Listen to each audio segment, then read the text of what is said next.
What's going on, guys? Disorderly Product News. Here's a close-up shot of the man they call Umbrella Man. The man who was in Minneapolis, breaking windows of an AutoZone, systematically walking down and breaking windows, and then turning right back around and leaving. The way the man acts is peculiar, right? I mean, to be breaking windows in an AutoZone is peculiar at first, but given the climate and what was going on, it is actually not that peculiar. We'll look at how people act in a riot, what drives people, and then we'll look at what led up to this and who people believe this person is. Is this a law enforcement officer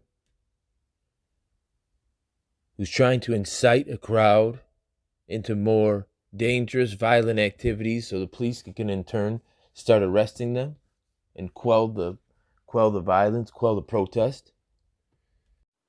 We'll take a look at how this all started. From the beginning, what happened and what it's like today. My name is Disorderly Product News, and this is the story of Umbrella Man. Cue the music.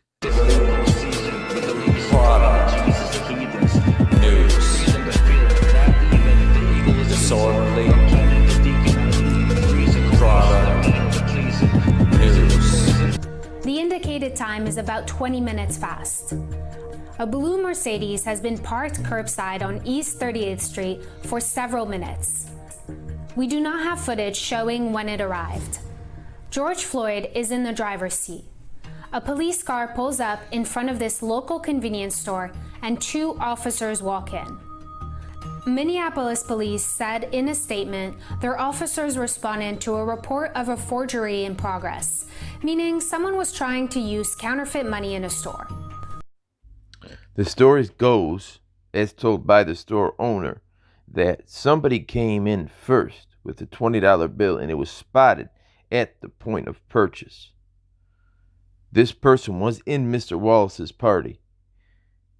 About 20 minutes later, Mr. Wallace himself came back in with another $20 bill. Or at least they believed it was another $20 bill because they gave the first bill back to him, the party. And that bill got past the point of sale, which means they got change for it. Another individual and a female, and the individual that was with him first presented a counterfeit $20 bill, and that was caught at the point of sale and given back to the individual, and the individual left the establishment. About 10 minutes later, the victim came with another $20 counterfeit bill, and that was not caught. It was taken. After George Floyd left the establishment, our staff made a practice protocol to the police. When the police arrived, George Floyd was still at the scene, and that's when he was arrested. What took place outside after that was not in our hands. The incident with Mr. Wallace happened on Monday the 25th, just after 8 p.m. The incident with Umbrella Man happened on the 27th, Wednesday, 2 days later. Minnesota's Attorney General had this to say. Keith Ellison posted the video and asked if any of his followers could identify the man, adding, "He doesn't look like any civil rights protester I have ever seen." Rumors began to swirl that the man was actually a police officer from a neighboring community sent in as a agent provocateur or even a member of a particular group or movement looking to spark widespread violence. In what can only be described as a wild turn of events, these four officers from the St. Louis area, during protests in 2017, exchanged text messages, some to the effect of, "I can't wait till the sun goes down so we could start the swooping." Anyways, it turns out they did beat up some people that night. One of them was an undercover police officer placed in the crowd of protesters. Officers Bailey Coletta and Randy Hayes, Christopher Myers, and Dustin Boone all told a federal judge today they are not guilty. They're accused of beating one of their own colleagues, mistaking him for a protester, September 17th of last year. These were the protests after last year's acquittal of former St. Louis police officer Jason Stockley, who was captured on dash cam shooting and killing Anthony Lamar Smith after a 2011 police pursuit. The acquittal led to weeks of protests, which activated the St. Louis Police Civil Disobedience Team. That's where the defendants come in. The federal indictment says the accused officers expressed disdain for the Stockley protesters and excitement about using unjustified force against them and going undetected while doing so. The indictment even lists text messages among the officers, like this one reportedly from Christopher Myers. Let's whoop some expletive. Dustin Boone is documented to have texted, "It's going to be a lot of fun beating the expletive out of these expletives once the sun goes down." Randy Hayes reportedly texted, "Going rogue does feel good." The indictment says once the officers realized they beat up one of their own men, that they tried keeping him from talking about it. Officer Bailey Coletta is accused of lying to the feds about it. The officers and their attorneys had no comment as they walked out of court today, pleading not guilty. Getting back to the point of the video, which is Umbrella Man. This isn't the first time in American history there has been an Umbrella Man. At the JFK assassination, there was a man with an umbrella. In fact, at the exact point in which the car passed, the man with the umbrella is when the shots rang out. The man with the umbrella is seen in the Zapruder film. And people were certain that this man with the umbrella was up to something devious, that he had something to do with the assassination of John F. Kennedy. The problem here is they found the Umbrella Man in this case. And they brought him before Congress, the House of Representatives, and asked him to explain himself. Why did he have the umbrella? What did the umbrella mean? People had gone to such lengths to say that the umbrella was actually rigged up to fire a bullet. And it was actually the man with the umbrella that assassinated Kennedy. But Louis Stephen Witt went before Congress and told them about his motives.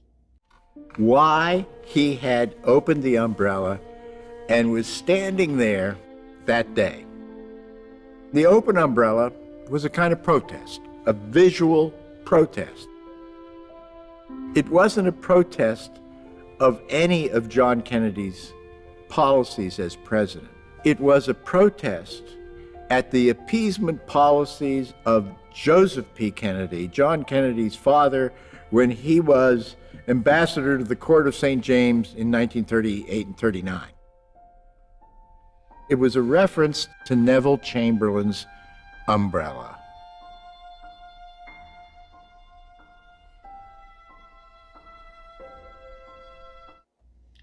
So, things could be completely devious, or they can mean nothing at all. But what was this Umbrella Man? What was his motives?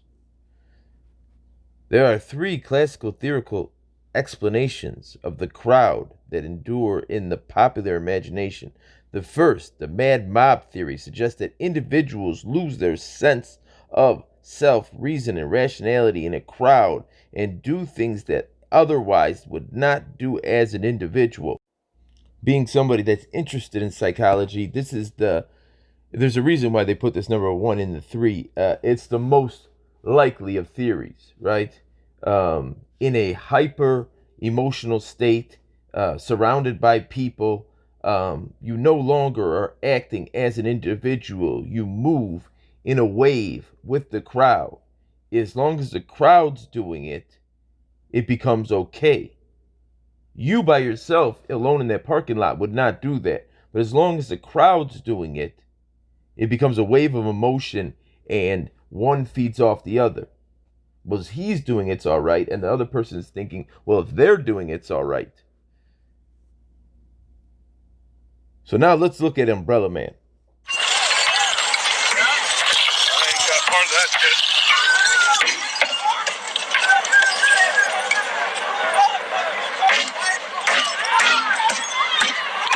Dude. Well, I zoomed in. I'll zoom out a little bit. Those cops will come for you if you're pulling that crap.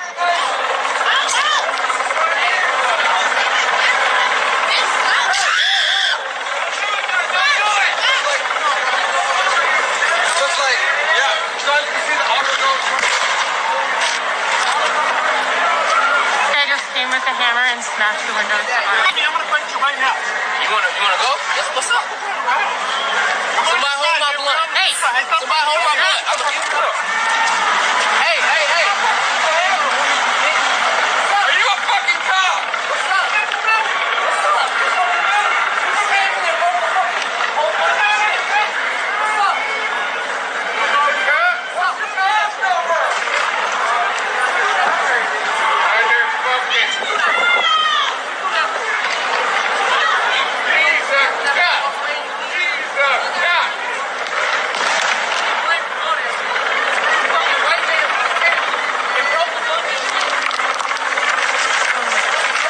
So let's take a look step by step and see what we see. At first, in the beginning of this video, you're going to hear the gentleman say, that's the police station, that's the police precinct right there. So we know the AutoZone is literally across the street from the police station. Precinct. That's the police station right there. That's why I'm doing this, you guys. What the? I ain't got part of that shit.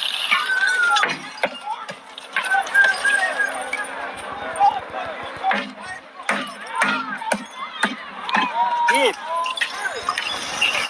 The first thing I think we could glean from this first section of video is violence was not the atmosphere right then, because as soon as he starts breaking windows, the gentleman with the pink shirt walks up to him. Then the man with the black shirt walks up to him and is saying things like, what are you doing? Why are you breaking these windows? That wasn't the norm at that point. The crowd had not broken into a frenzy of destructing property, causing violence. They were just protesting at this point. What this man was doing was abnormal, and they immediately recognized it and called him on it. So for that to happen, you know that it was extremely out of the norm for someone to come up and start breaking windows in this atmosphere. Well, I zoomed in. I'll zoom out a little bit. Those cops will come for you if you're pulling that crap. The guy shooting the video says the cops will come for you if you're pulling that crap. So you can see that the protesters are all on the same side in the sense that they're not a part of the destruction. They're not even thinking on that level, and they turn against the man that is doing the destruction. Now, when you get a close-up of Umbrella Man, he has switched the hammer into his right hand. So he's holding, or the left hand, he's holding the hammer and the umbrella with the same hand, keeping his other hand free. If he had a weapon, he'd be able to pull it. That's not normally how you carry an umbrella. You want to put the hammer and the umbrella in one hand and try and hold it all together. But he's doing that to keep it free. And you can hear overhead what sounds like a helicopter. It's been theorized that he has the umbrella so the helicopter can always keep tabs on him. Because obviously they can't send him in with other police officers because they'll see him. They'll see the other police officers. This guy himself can't even get away with it, let alone if he's surrounded by 2 or 3 other guys. So the umbrella is a marker, a signal to show that where he's at rather. And he has his right hand free, and he's trying to clutch and hold the hammer and the umbrella with his left hand.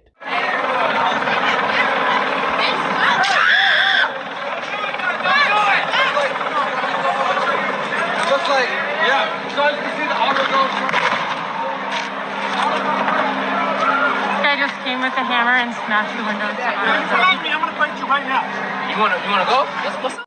I think one of the most important things to notice is that he broke the windows, then he automatically left. He didn't sit around and cheer. He didn't sit around and try and look at the other protesters and bond with them. He broke the windows and he left. He was there for a reason. He broke them and he left. Now, when this guy keeps on following him, he doesn't want to be followed.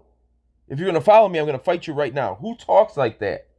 If you get, what kind of street person, anybody that would be walking up breaking windows would say that? If you're gonna follow me, I'm gonna fight you right now. Like, put up your dukes. No one talks like that. Definitely not a guy that's going around breaking windows. And look, everything's new. It's like a brand new umbrella. He's got a brand new ventilator, a brand new hammer. Look at the other guy that's a protester. He's got a half a pizza with a pink shirt on, and he tells him, "Hold my blunt." These guys are nowhere near from the same world.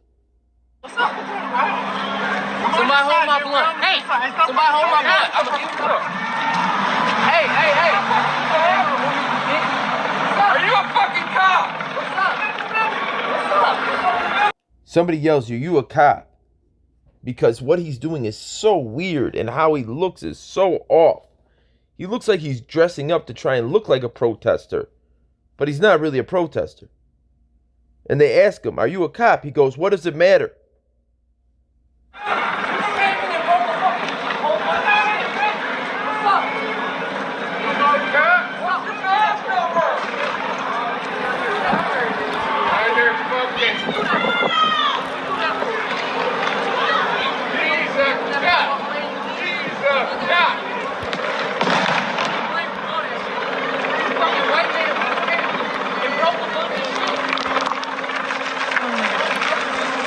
So the actual protesters actually questioning him, "Why are you breaking these windows?"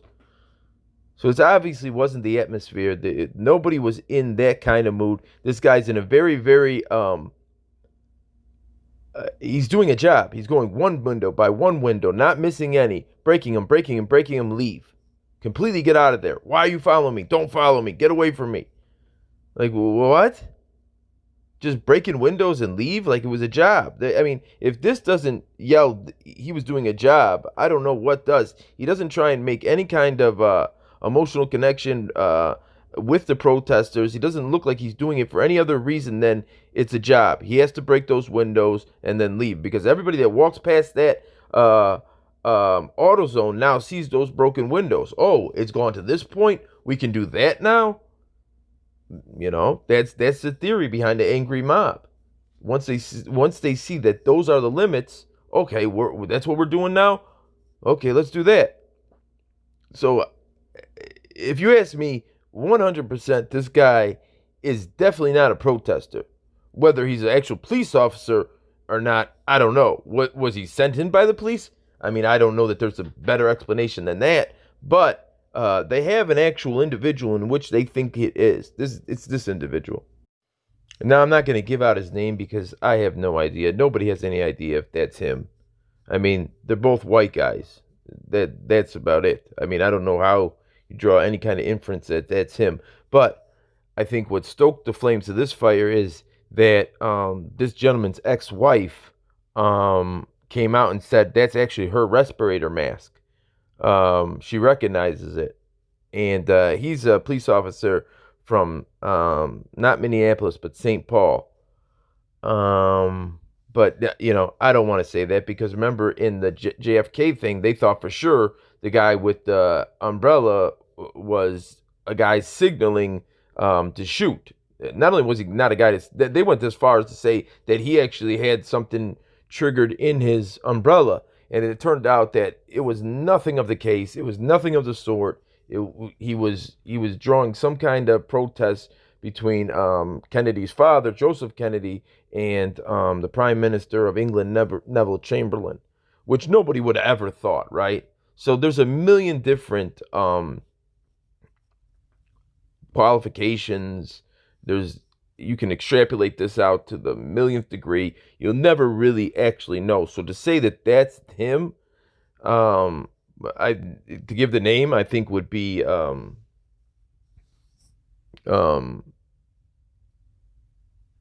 just wrong, because I don't know.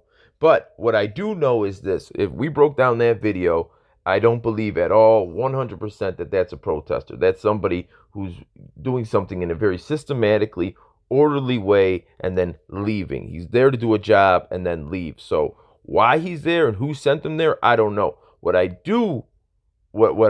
confident enough to say is that he is not a protester. He has an agenda, and somebody sent him there. So leave your comments below if you know who Umbrella Man is. I mean, if I had to take a guess, he looks like Daniel Tosh from Tosh.0. I mean, all I'm looking at is a pair of eyes and eyebrows through a lens of a camera through a piece of plastic that's over his face. So I don't know that you could give any kind of real... You definitely can't say it's the other guy for sure. Like, by looking at that, I see people in the comments, oh, that's him for sure. Like, shut up. Definitely can't say that's him for sure. But if anybody knows who Umbrella Man is, please contact Disorderly Product News at constitutionalkevlar@gmail.com. There definitely is something strange going on here. This is not ordinary, I can tell you that. I think him being a protester, we can X that one off right away. Who he is, or why he's doing this, or why he did that,